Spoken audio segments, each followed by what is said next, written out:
तो चलो मित्रों आपने घात और घातांकનું एक उदाहरण જોઈએ। સૌપ્રથમ રકમ વાંચીએ શું કહે છે। જો મિત્રો અહીંયા 49 ની 2 ઘાત ગુણ્યા 7 ની 8 ઘાત ભાગ્યા 343 ની 3 ઘાત બરોબર। તો જો મિત્રો આપણે સ્ટાર્ટ કરીએ। હવે અહીંયા 49 એ 7 નો વર્ગ છે બરોબર। ચાલો કૌંસની 2 ઘાત કરી દઈશું।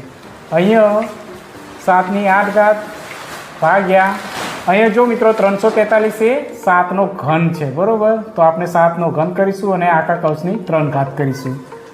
જો મિત્રો અહીંયા ઘાતની ઘાત છે એટલે અહીંયા ગુણાકાર થશે બરોબર।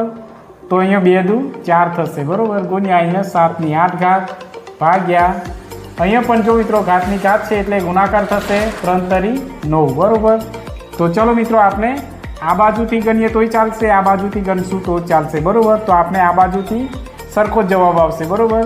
तो अहींया 7 ए आधार है बराबर सरखा है अने वच्चे निशानी गुणाकारनी छे एटले घातनो सरवाळो थशे बराबर। तो आधार एक वखत लखीशुं 4 + 8 करीशुं बराबर भाग्या 7 ની 9 घात। तो जो मित्रों अहींया 8 + 4 12 थशे भाग्या 7 ની 9 घात। तो जो मित्रों अहींया पण आधार सरखा है अने वच्चे निशानी शेनी छे भागाकारनी। तो घातनी बाद बाकी थशे बराबर। तो अहींया 7 आधार एक वखत लखीशुं 12 - 9 थशे बराबर। चालो अहींया 12 मांथी 9 बाद करता अहींया 3 देशे बराबर। आ आपनो फाइनल जवाब 7 ની 3 घात ये आपनो फाइनल जवाब बराबर।